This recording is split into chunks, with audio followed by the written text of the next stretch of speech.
जय हिंद दोस्तों। पुनः स्वागत है आपका परफेक्शन आईएएस की ऑनलाइन प्लेटफॉर्म पर। तो करंट अफेयर्स की अपडेट योद्धा सीरीज में आज हम कुछ महत्वपूर्ण घटनाओं के ऊपर चर्चा करने वाले हैं। तो फर्स्ट ऑफ ऑल देखिएगा, करनाल का युद्ध। तो करनाल का युद्ध क्यों अभी रिसेंटली हम पढ़ रहे हैं, क्योंकि ये फरवरी 1739 में हुआ था। और करनाल का युद्ध किस किस के बीच में हुआ था तो समझो। मुगल सम्राट हुआ करते थे मोहम्मद शाह रंगीला। मोहम्मद शाह रंगीला। और जब मोहम्मद शाह रंगीला के ऊपर अटैक किया था ईरान के शासक नादिर शाह ने, तो इनके बीच में जो पहला युद्ध हुआ था वो करनाल के उसमें हुआ था। ठीक है, जो भारतीय इतिहास का एक निर्णायक मोड़ कहा जाता है और यहां से मुगलों की सत्ता बिल्कुल कमजोर हो जाती है। आई बात समझ में? After then we will see कि ये मिलिट्री स्ट्रेंथ जो थी, इसमें ना केवल नादिर शाह की सैन्य शक्ति को एक प्रकार से शो किया था, बट इसके अलावा भी जो मुगल एम्परर्स की जो पॉलिटिकल और मिलिट्री वीकनेसेस थी, इनको भी उजागर किया था। तो हुआ यह कि फारस में अपने शासन को मजबूत करने के लिए नादिर शाह को फारस का नेपोलियन कहा जाता है। तो नादिर शाह ने अटैक किया इंडिया के ऊपर और 1738 में अटैक करता है। 1707 में औरंगजेब की डेथ हो गई। उसके बाद जो है पूरा मुगल एम्पायर अनस्टेबल हो जाता है और उसके बाद खैबर दर्रे को क्रॉस करके मुगल क्षेत्र में आगे बढ़ा नादिर शाह। तो नादिर शाह जब इंडिया आया तो जनवरी 1739 तक नादिर शाह ने काबुल और जून 1738 में लाहौर पर भी इसने कब्जा किया था। ये एंशिएंट डेट्स हैं जो याद रख सकते हो। लगभग इसकी आर्मी में 3 लाख से ज्यादा सोल्जर्स थे। ठीक है, और मुगल सेना में बहुत ज्यादा कोऑर्डिनेशन की कमी थी। मुगल सेना में कितने सैनिक थे? तो 3 लाख के आसपास सैनिक थे और नादिर शाह की आर्मी में केवल 50,000 सैनिक थे, लेकिन वेल डिसिप्लिन थे। तो इन 50,000 सैनिकों ने इन 3 लाख सैनिकों को हरा दिया था। ठीक है, ये पॉइंट याद रखना है। तो दिल्ली की लड़ाई और लूट, कहा जाता है कि नादिर शाह ने लगभग 3 ओवर के अंदर पूरी मुगल आर्मी को डिफीट कर दिया था। नादिर शाह ये युद्ध छोड़कर भाग जाता है और दौलत खान और सादत खान को मार डाला गया और मोहम्मद शाह को बंदी बना लिया गया। ठीक है, इसके बाद ये छोड़ देते हैं तो ये भाग जाता है। जब नादिर शाह दिल्ली को लूट कर ले गया, कहते हैं उसने दिल्ली में मारकाट मचा दिया था, दिल्ली में खून की नदी बहा दी थी। और उसके बाद इसको दिल्ली से सबसे पहले लूट में मिला एक हीरा। जब ये हीरा जो है जमीन पर गिरा तो इस पर सूरज की किरणें पड़ी और सूरज की किरणें पड़ी तो अनायास ही नादिर शाह के मुंह से निकला कोह ए नूर, मतलब रोशनी का पहाड़। क्योंकि जब उस पर रोशनी पड़ी तो अचानक से बहुत पूरे क्षेत्र में प्रकाश ही प्रकाश फैल गया। तो कोहिनूर हीरा को नाम कोहिनूर किसने दिया था? वो नादिर शाह ने दिया था। और मुगलों का एक सिंहासन जो शाहजहां के समय बनवाया गया था, जो सोने और चांदी से लदा हुआ था, उसका नाम था तख्ते ताउस, जिसे मयूर सिंहासन कहते हैं। ये भी लूट कर ले गया था।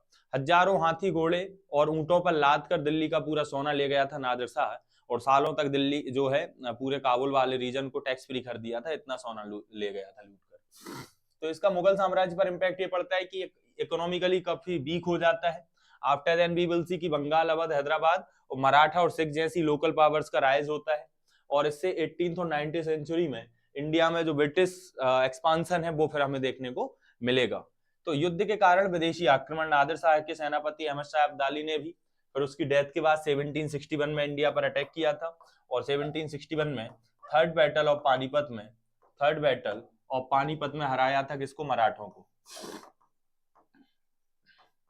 थर्ड बैटल ऑफ पानीपत में मराठास को डिफीट किया था। ठीक है, तो 1748 में इसने अटैक किया और 1768 से लेकर 1748, तो ऑलमोस्ट 1748 से 1767 के बीच इसने नॉर्थ इंडिया पर कई बार अटैक किया था, जिसमें 1761 का काफी इंपोर्टेंट है। ठीक है, बाद में मुगल, तो मोहम्मद शाह ये इंपोर्टेंट नहीं है। चलो, तो ये हमने देख लिया फरवरी में होने वाली कौन सी लड़ाई के बारे में? करनाल का युद्ध के बारे में, जो कि नादिर शाह और मोहम्मद शाह रंगीला उनके बीच में लड़ा गया था, जो कि मुगल एम्परर थे। अब देखो, परिसीमन आयोग परिचर्चा या डिलिमिटेशन डिस्कशन, ये अभी थोड़ा चर्चा में चल रहा है। साउथ इंडियन लोग काफी चिंतित भी हैं इसको लेकर। तो आइए एक नजर डालते हैं और उसको समझते हैं कि परिसीमन क्या होता है। तो आपने इंडियन कॉन्स्टिट्यूशन में आर्टिकल 82 पढ़ा होगा और आर्टिकल 82 कहता है कि हर 10 साल में इस देश की जनसंख्या गणना होती है ना, पॉपुलेशन सेंसस होता है। उससे देश की जनसंख्या लगातार बढ़ती या घटती है, अभी तो बढ़ ही रही है। तो उस हिसाब से जो लोकसभा, राज्यसभा या स्टेट लेजिस्लेटिव असेंबलीज वगैरह हैं, इन सब में जो मेंबर्स होते हैं उनकी संख्या भी लगातार बढ़नी चाहिए। 10 लाख जनसंख्या पर एक रिप्रेजेंटेटिव होना चाहिए, तो उस हिसाब से जनसंख्या बढ़े। तो होता ही है कि हमारे यहाँ हर 10 साल में परिसीमन होना चाहिए, लेकिन 1971 के बाद जो सेंसस हुआ था वही हमारा लास्ट परिसीमन हुआ था। उसके बाद हमारा कोई भी डिलिमिटेशन कमीशन नहीं बना और ना ही उसने परिसीमन किया। अब आने वाले सालों में हम ये परिसीमन करेंगे और फिर से लोकसभा राज्यसभा में सदस्यों की संख्या बढ़ाई जाएगी। इंदिरा गांधी के समय साउथ इंडियंस ने बवाल किया राष्ट्रपति के चुनाव के समय और राज्यसभा इलेक्शन के समय, क्योंकि राज्यसभा और राष्ट्रपति चुनाव में क्या होता है, स्टेट वाइज दिया जाता है कि स्टेट में कितनी पॉपुलेशन है, उस हिसाब से वहां के विधायकों का वोट नंबर होता है, वोट वैल्यू डिसाइड होती है।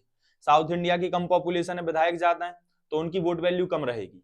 नॉर्थ इंडिया में बहुत ज्यादा जनसंख्या है और विधायक भी उतने कम है, तो इस हिसाब से एक विधायक की वोट वैल्यू ज्यादा रहेगी। तो राष्ट्रपति के चुनाव में नॉर्थ इंडियंस को ज्यादा प्राथमिकता मिलेगी, राज्यसभा इलेक्शन में नॉर्थ इंडियंस को ज्यादा प्राथमिकता मिलेगी, साउथ इंडियंस को कम। तो इसलिए इंदिरा गांधी ने यह कहा था कि 2000 तक 1971 की जनगणना को ही फॉलो करके चला जाएगा। फिर जब 2000 में अटल बिहारी वाजपेयी की सरकार आई तो उन्होंने 2002 में कॉन्स्टिट्यूशन अमेंडमेंट करके कहा कि 2026 तक हम 1971 की जनगणना को ही बेस मानकर लोकसभा राज्यसभा की सीट और राष्ट्रपति उपराष्ट्रपति का चुनाव जो है वो देखेंगे। ठीक, तो अब लेकिन फिर से मांग उठने लगी क्योंकि 2025 चल रहा है, 2026 खत्म होने वाला है। तो केंद्रीय गृह मंत्री ने तमिलनाडु के मुख्यमंत्री द्वारा उठाई गई चिंताओं के जवाब में आश्वासन दिया है कि प्रस्तावित परिसीमन प्रक्रिया के परिणाम स्वरूप दक्षिणी राज्यों में संसदीय क्षेत्र की संख्या कम नहीं की जाएगी। The union home minister has assured that the proposed delimitation process will not lead to a reduction in the number of parliamentary constituencies in the southern state। तो परिसीमन के बारे में, तो परिसीमन जनसंख्या में परिवर्तन को दर्शाने के लिए संसदीय और विधानसभा निर्वाचन क्षेत्रों की सीमाओं को पुनः निर्धारित करने की प्रक्रिया है। Delimitation is the process of redefining the boundaries of parliamentary and legislative assembly constituencies to reflect change in population. Its objectives are जनसांख्यिकी बदलावों के आधार पर निष्पक्ष प्रतिनिधित्व सुनिश्चित करना, विभिन्न राज्यों को आवंटित सीटों की संख्या को समायोजित करना, अनुसूचित जाति जनजाति के लिए आरक्षण निर्धारित करना, determining reservations for schedule caste and schedule tribes. इस प्रणाली को जनसंख्या वृद्धि को राजनीतिक प्रतिनिधित्व के साथ संतुलित करने और एक नागरिक एक वोट एक मूल्य के लोकतांत्रिक सिद्धांत को बनाए रखने के लिए डिजाइन किया गया था। आई बात समझ में? अब इसमें आर्टिकल 82 मैंने आपको बताया था कि आर्टिकल 82 में क्या लिखा है, हर 10 साल में एक परिसीमन कमीशन डिलिमिटेशन कमीशन जो है फाउंड होगा। आर्टिकल 170 क्या कहता है कि आफ्टर एवरी सेंसस, प्रत्येक जनगणना के बाद राज्य विधानसभाओं में सीटों की कुल संख्या परिसीमन अधिनियम के अनुसार समायोजित की जाएगी। मतलब संसद के लिए आर्टिकल 82 और स्टेट लेजिस्लेचर के लिए आर्टिकल 170, ये दोनों आप याद रख सकते हो। अब परिसीमन जो है संसदीय अधिनियम के माध्यम से स्थापित एक स्वतंत्र निकाय, it is a independent body. इसकी प्रक्रिया की देखरेख के लिए यही बॉडी जिम्मेदार है। तो भारत का जो इलेक्शन कमीशन ऑफ इंडिया होता है ये इसमें हेल्प करता है और यही डिलिमिटेशन अर्थात परिसीमन कराता है। ठीक है, तो इसमें उच्चतम न्यायालय के जो रिटायर्ड जजेस होते हैं वो इसके चेयरपर्सन होते हैं और मुख्य चुनाव आयुक्त के साथ साथ चीफ इलेक्शन कमिश्नर द्वारा कोई भी एक ऐसा आयुक्त जो अपॉइंट किया गया हो वो इसमें मेंबर होता है और संबंधित राज्यों के राज्य चुनाव आयुक्त भी इसमें मेंबर्स होते हैं। ठीक है, तो 28 राज्य हैं जिन जिनमें इलेक्शन कमीशन हैं, स्टेट इलेक्शन कमीशन, तो उनके जो है चेयरपर्सन भी इसका पार्ट होते हैं, मेंबर्स होते हैं। तो भारत में सबसे पहले देखो 1952 में परिसीमन हुआ, 62 में हुआ, 72 में हुआ। इस समय इंदिरा गांधी के समय विवाद हुआ तो फिर अगला 2002 में हुआ। लेकिन बेस क्या माना गया, 1971 की जनगणना को। और कब तक माना जाएगा, 2026 तक 1971 की पॉपुलेशन को ही हम बेस मानकर चलेंगे। अब 2026 के बाद हम संशोधन नहीं करेंगे, डायरेक्ट संख्या बढ़ाएंगे और लोकसभा में लगभग 1000 मेंबर या 800 मेंबर के आसपास और राज्यसभा में 350-400 मेंबर्स के आसपास इतनी संख्या पहुंच जाएगी। इसलिए नई संसद भी बन गई है और उसमें सीटों की संख्या भी बढ़ गई है। 42nd कॉन्स्टिट्यूशन अमेंडमेंट एक्ट 1976 के द्वारा लोकसभा सीटों के आवंटन को 1971 की पॉपुलेशन के आधार पर रोक दिया गया। फिर 84th कॉन्स्टिट्यूशन अमेंडमेंट हुआ अटल जी के समय पर, तो इन्होंने भी 2026 तक के लिए इसको रोक दिया था। ठीक है, तो ये पॉइंट याद रखना। चलो, परिसीमन पर पुनर्विचार क्यों किया जा रहा है, क्योंकि देखो नेक्स्ट जो परिसीमन होगा वो 2021 की पॉपुलेशन के बेस पर होगा। ठीक है, यदि परिसीमन ऐतिहासिक पैटर्न और का अनुसरण करता है तो लोकसभा सीटों की संख्या 543 से बढ़कर 753 हो सकती है। अब लोकसभा सीटें बढ़ जाएंगी अगर दोबारा डिलिमिटेशन होगा। तो जो साउथ इंडिया है वहां पर पॉपुलेशन कम है, उस हिसाब से वहां की सीटें भी कम जाएंगी, लोकसभा में उनका प्रेजेंटेशन भी कम जाएगा। और नॉर्थ और साउथ के बीच में काफी विवाद चलता ही है, इसलिए इतना घिसपिच हो रहा है, साउथ इंडियंस इसके अगेंस्ट जो है वो विद्रोह कर रहे हैं। तो देखो उत्तर भारतीय राज्य यूपी, बिहार, राजस्थान, एमपी आदि में पॉपुलेशन बहुत ज्यादा है, जबकि तमिलनाडु, केरल, कर्नाटक में पॉपुलेशन काफी लो है। ठीक है, तो इससे इनका रिप्रेजेंटेशन जो है वो कम जाएगा। So for that they are varying. अगला पॉइंट समझो, पार्लियामेंट से है, कॉन्स्टिट्यूशन से है, लोक लेखा समिति, पब्लिक अकाउंट कमिटी, ये काफी इंपोर्टेंट कमिटीज में से एक होती है। तो रिसेंटली जो दिल्ली के कांग्रेस नेताओं ने आम आदमी पार्टी की 2021-22 की आबकारी नीति पर सीएजी रिपोर्ट का स्वागत किया और समीक्षा एवं सार्वजनिक चर्चा के लिए तत्काल लोकलेखा समिति का गठन का आग्रह किया। आम आदमी पार्टी ने जो लिकर पॉलिसी बनाई थी, जिसको लेकर अरविंद केजरीवाल जी जेल वगैरह गए और उन पर ईडी वगैरह और ये सब छापे वगैरह पड़े, उसको लेकर कैग तो एक ही होता है, आर्टिकल 148 से लेकर आर्टिकल 151 तक आपको कैग के बारे में जानकारी मिलेगी। तो कैग ने एक रिपोर्ट तैयार की है, और जब कैग कोई रिपोर्ट तैयार करता है तो कैग की बहन अर्थात लोक लेखा समिति या पब्लिक अकाउंट कमेटी उसकी जांच करती है। ठीक है, तो इसके लिए एक जांच के लिए एक समिति बनाई जा रही है, लोक लेखा समिति, इसलिए चर्चा में है। तो हमें इतना समझना है लोक लेखा समिति क्या होती है। तो देखो पीएसी यानी पब्लिक अकाउंट कमेटी, ये इंडियन पार्लियामेंट की एक कमेटी है जो इंडियन गवर्नमेंट के जो राजस्व होता है और व्यय होता है, या हम कहें कि जो रेवेन्यू एंड एक्सपेंडिचर्स होते हैं, तो उनके बारे में क्या करती है, रिस्पॉन्सिबल होती है उनकी अकाउंटिंग करने के लिए, उनका लेखा परीक्षण करने के लिए। ये कार्यपालिका पर संसदीय नियंत्रण बना रहे, विशेष तौर पर जो गवर्नमेंट के एक्सपेंडिचर्स हैं वो कंट्रोल रहे। तो ये क्या करता है, वॉचडॉग की तरह काम करता है। वॉचडॉग मतलब निगरानी कुत्ता, खर्च कहाँ हो रहा है वो देखता रहेगा और लिख देगा कि ये देखो यहाँ गलत खर्च हुआ, तो बाद में गाज गिरती है फिर अधिकारियों के ऊपर। पब्लिक अकाउंट कमेटी में कितने मेंबर्स होते हैं, 22 मेंबर्स होते हैं, याद रखना। 15 मेंबर्स होते हैं लोकसभा से, 7 मेंबर्स होते हैं राज्यसभा से, तो टोटल कितने, 15 मेंबर्स होते हैं। ये पॉइंट याद रखना। कोई भी मिनिस्टर इसका पार्ट नहीं होता, केवल लोकसभा के मेंबर्स ही इसके पार्ट होते हैं, मिनिस्टर्स इसमें भाग नहीं लेते हैं। ठीक है, गवर्नमेंट का कोई भी मिनिस्टर इसका मेंबर नहीं होता। लोकसभा के 15 मेंबर्स और राज्यसभा के 7 मेंबर्स पब्लिक अकाउंट कमेटी में पार्ट होते हैं। तो इसके माध्यम से अनुपातिक प्रतिनिधित्व प्रणाली द्वारा उनके संबंधित सदनों, ये छोड़ो, तो अध्यक्ष की नियुक्ति लोकसभा के अध्यक्ष द्वारा की जाती है और सदस्यों का कार्यकाल 1 वर्ष का होता है। तो 1 ईयर का इनका टेन्योर होता है, और जो चेयरपर्सन होता है वो अपॉइंटेड होता है किसके द्वारा, लोकसभा स्पीकर के द्वारा। किसी भी पार्लियामेंट्री कमेटी का जो चेयरपर्सन होगा वो लोकसभा स्पीकर ही उसको अपॉइंट करेगा। ये क्या करता है, तो संसद में प्रस्तुत किए जाने के बाद जो कैग की रिपोर्ट है उसकी जांच करता है, कैग की रिपोर्ट की जांच करता है, और ये प्रूव करता है कि सरकारी व्यय संसद द्वारा अनुमोदित बजट के अनुरूप है नहीं, संसद ने जितना और जैसा कहा था वैसे ही खर्चा किया गया है, उससे आगे पीछे तो कुछ नहीं किया गया है। ठीक है, चलो अब एक और पॉइंट समझ लो, उपाध्यक्ष क्यों चर्चा में है भाई, डिप्टी स्पीकर जो लोकसभा में होता है। तो 6 बार के विधायक मोहन सिंह बिष्ट को उपसभापति के लिए नामित किया गया है। अब उपसभापति और उपाध्यक्ष दो अलग अलग चीजें हैं। उपसभापति होता है राज्यसभा में, उपाध्यक्ष होता है लोकसभा में। तो अभी भारत की राज्यसभा में नए उपाध्यक्ष की नियुक्ति चर्चा में है। ठीक, तो उपाध्यक्ष या डिप्टी स्पीकर न कहकर हम इसको क्या कहेंगे, अब देखो उपाध्यक्ष कौन होता है, तो लोकसभा में होता है उपाध्यक्ष। आर्टिकल 93 आप पढ़ लो, तो संसद में अर्थात लोकसभा में उपाध्यक्ष अपॉइंट होता है। आर्टिकल 178 पढ़ोगे तो जो लेजिस्लेटिव असेंबली है इसमें डिप्टी स्पीकर अपॉइंट होता है। तो आर्टिकल 93 लोकसभा उपाध्यक्ष की बात करता है, 178 विधानमंडल या विधानसभा के उपाध्यक्ष की बात करता है। तो इंडियन कॉन्स्टिट्यूशन सेज दैट कि उपाध्यक्ष का इलेक्शन होगा, जितने जल्दी हो सके उतनी जल्दी इलेक्शन होना चाहिए, और इसमें कोई समय सीमा नहीं बताई गई है कि कब इसका जो होगा वो इलेक्शन होगा।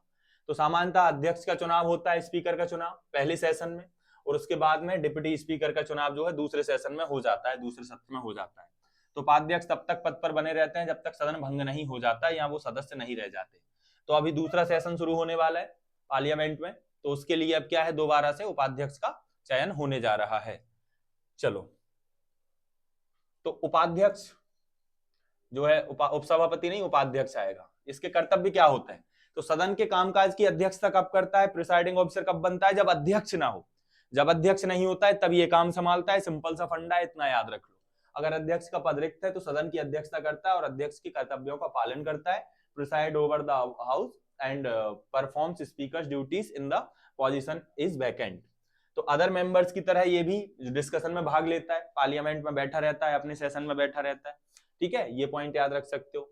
उपसभापति विधेयक प्रायोजित नहीं कर सकता या प्रश्न प्रस्तुत नहीं कर सकता, बिल्कुल सही बात है। उपसभापति को भारत की संचित निधि से वेतन मिलता है, उस पर मतदान नहीं होता। ठीक है, अध्यक्ष की अनुपस्थिति में सदन की बैठकों की अध्यक्षता करता है, व्यवस्था बनाए रखता है और अनुशासन सुनिश्चित करता है। ये मैंने आपको 2 बार बता दिया। अगर इसको पद से हटाना है, ठीक है, अगर अध्यक्ष को पद से हटाना है, स्पीकर को हटाना है, रिमूव करना है, तो लोकसभा अपना अध्यक्ष हटाएगी। तो उस समय जो डिप्टी स्पीकर है, उपाध्यक्ष है, सॉरी उपसभापति उपाध्यक्ष है, वो जाकर इसकी सदन की अध्यक्षता करेगा, प्रिसाइडिंग ऑफिसर बनेगा। स्वयं अध्यक्ष अपने ही खिलाफ चल रहे मुकदमे की सुनवाई थोड़ी कर सकता है, ठीक है। तो पार्लियामेंट्री ट्रेडिशन क्या है कि 10वीं लोकसभा में ये हमारी परंपरा बन गई है कि जो अपोजिशन पार्टी होती है, अपोजिशन पार्टी का मेंबर ही क्या बनेगा, डिप्टी स्पीकर बनेगा। उससे पहले रूलिंग पार्टी का ही बनता था। तो यही परंपरा रही है कि कार्यवाही में संतुलन सुनिश्चित करने के लिए उपसभापति विपक्ष से होता है। आपातकाल 1975 के बाद से ही इस प्रोसीडिंग को, इस परंपरा को, कस्टम को फॉलो किया जा रहा है। कुछ एक्सेप्शंस को छोड़ दें तो लगभग ये फॉलो हो रहा है। अब चलो अगली खबर और सुन लो। अगली खबर आई है जहानो खुसरो 2025 से। तो प्रधानमंत्री नरेंद्र मोदी जी ने अभी रिसेंटली न्यू दिल्ली में 28 फरवरी 2005 को न्यू दिल्ली में एक संगीत महोत्सव जो है इसका इनॉग्रेशन किया है, जिसका नाम है जहान ए खुसरो 2025। इसका उद्घाटन किया। तो prime minister Narendra Modi inaugurated the international Sufi music festival जहान ए खुसरो। ठीक, अब क्या है, तो खुसरो निजाम के वली वली जाइए अमीर खुसरो साहब। अमीर खुसरो साहब आपको जानते हो कि बहुत बड़े म्यूजिशियन थे, संगीतकार थे, म्यूजिक लिखते थे और बहुत बड़े कवि थे, ठीक है। तो अमीर खुसरो की स्मृति में सूफी संगीत, कविता और नृत्य को समर्पित एक इंटरनेशनल फेस्टिवल है जो कि इंडिया में सेलिब्रेट होता है। तो इस वर्ष का ये 25th संस्करण है, 25th जो है एडिशन है, ये 2025 में हो रहा है। वर्ष 2000 से ये शुरू हुआ था। 28 फरवरी से 2 मार्च और 25 तक होगा। आयोजक कौन है, तो रूमी फाउंडेशन द्वारा इसको आयोजित किया जाता है, organized by the Rumi foundation. और प्रसिद्ध फिल्म निर्माता मुजफ्फर अली द्वारा 2001 में इसको शुरू किया गया था। तो हस्त निर्मित वस्तुओं के बाजार को बढ़ावा दिया जाता है, प्रमोशन ऑफ हैंडीक्राफ्ट मार्केट। इस फेस्टिवल में एक जिला एक उत्पाद से जुड़े शिल्प और उत्कृष्ट कलाकृतियों को प्रदर्शित किया जाता है। शॉर्ट फिल्म और handicrafts and handloom will be showcased. Next, मूल नाम क्या था, तो अमीर खुसरो साहब का मूल नाम था अब्दुल हसन यमीन उद्दीन मोहम्मद, ठीक है। इनको अमीर खुसरो के नाम से जाना जाता है। तो 1253 से लेकर 1325 तक, 1253 टू 1325 तक इनकी लाइफ रही है। तो एटा जिला यूपी में इनका जन्म हुआ था और पिताजी का नाम था अमूर सैफुद्दीन महमूद, ये पॉइंट याद रख लो। दौलत नाज या सैयदा मुबारक बेगम इनकी माता थी, इंपोर्टेंट नहीं है। तो हजरत निजामुद्दीन औलिया जी इनके गुरु थे। कहते हैं एक बार खुसरो साहब जा रहे थे और बाजार फूलों से सजा हुआ था, पीले फूल से, सब लोग पीले कपड़े पहनकर घूम रहे थे। तो कुछ लोगों ने से उन्होंने पूछा कि ये क्या कर रहे हो तुम, सब लोग पीला पीला करके चल रहे हो। एक व्यक्ति ने कहा कि आज बसंत पंचमी है और हम माता सरस्वती की पूजा करते हैं। अमीर खुसरो साहब ने कहा कि ठीक है, मेरे ईश्वर तो निजामुद्दीन औलिया साहब ही हैं। तो वो निजामुद्दीन औलिया को पीली चादर चढ़ाते हैं और उस दिन उनको पीले फूल भेंट करते हैं। और उन्हीं के ऊपर उन्होंने वो गीत लिखा था कि सकल वन फूल रही सरसों, जो गाना आपने हीरा मंडी में सुना होगा। तो ये एक्चुअल गाना किसने लिखा था, अमीर खुसरो साहब ने लिखा था। और आज भी दिल्ली में निजामुद्दीन औलिया की दरगाह पर जो है ये चढ़ाया जाता है, पीली फूल और पीली चादर बसंत पंचमी के दिन चढ़ाई जाती है। तो अमीर खुसरो साहब हजरत निजामुद्दीन औलिया साहब के काफी बड़े भक्त थे, उनसे काफी इश्क करते थे। तो गुलाम वंश के शासक कैकुवाद और जलालुद्दीन फिरोज शाह खिलजी के टाइम पर इनको पैट्रोनाइज किया गया है, ठीक है। साहित्यिक विधाएं तो पहेलियां, दो सूखने, निस्बतें, ढकोसले, रुबाइया, दोहे, हिंदी गीत व गजलें इन्होंने लिखी हैं। खड़ी बोली हिंदी में मेनली इनकी राइटिंग्स आपको मिलेंगी, फारसी में भी लिखा है, पर्सियन वर्क्स किया है। मसनवी लैला मजरू इनकी रचना है, मसनवी आईना सिकंदरी इनकी रचना है, मसनवी अस्पनामा इनकी रचना है, इस्किया, मसीह, नूह, सिपहर, ये सब इनकी राइटिंग्स है। ये सब आप पढ़ लीजिएगा, ठीक है। तो दीवाने हिंदवी, तरानाए हिंदवी, हालत कन्हैया, नजरानाए हिंदवी, जवारे खुसरवी सब इन्हीं की है। तूतिए हिंद कहा जाता था इनको, पैरेट ऑफ इंडिया, तूतिए हिंद कहा जाता था। अमीर खुसरो को हिंद का तोता कहते हैं, ठीक है, था पैरेट ऑफ हिंद। तो कब्बाली के जनक भी कहा जाता है इनको, father of qawwali, father of qawwali कहा जाता है। ये पॉइंट याद रखिएगा अमीर खुसरो साहब को। वो गाना जो आपने सुना होगा और अंग्रेज, वो भी इन्हीं का गाना है, शायद भाग मिल्खा भाग मूवी का गाना है और अंग्रेज। अपने ही रंग में मुझको रंग ले, भीने भीने रंग में मुझको रंग ले, ये भी अमीर खुसरो साहब का, उन्हीं का लिखा गाना है। तो भारतीय संगीत में काफी योगदान रहा है कि तबले और सितार का विकास भी इन्हीं के टाइम पर हुआ है। हजरत निजामुद्दीन औलिया के सबसे फेवरेट स्टूडेंट थे और गुरु के प्रति भयंकर श्रद्धा थी इनकी, ठीक है। चलो, तो आज की खबरों में इतना काफी है फ्रेंड्स, बाकी कल मिलते हैं, जुड़े रहिए और ऐसी कंटिन्यू खबरें सुनते रहिए। इससे आपका जनरल नॉलेज काफी ज्यादा बढ़ जाएगा और आपको ओवरऑल थोड़ा सा एक ब्रॉड पर्सपेक्टिव आइडिया लगेगा बहुत सारी चीजों को जब हम डीप में पढ़ते हैं और उनकी खबर को एनालिसिस करते हैं। थोड़ा जल्दी करते हैं ताकि आप लोग बोर ना हो। ठीक है, चलिए, तो थैंक यू सो मच। आज की क्लास में इतना ही। जय हिंद, जय भारत, बोल सियावर रामचंद्र की जय।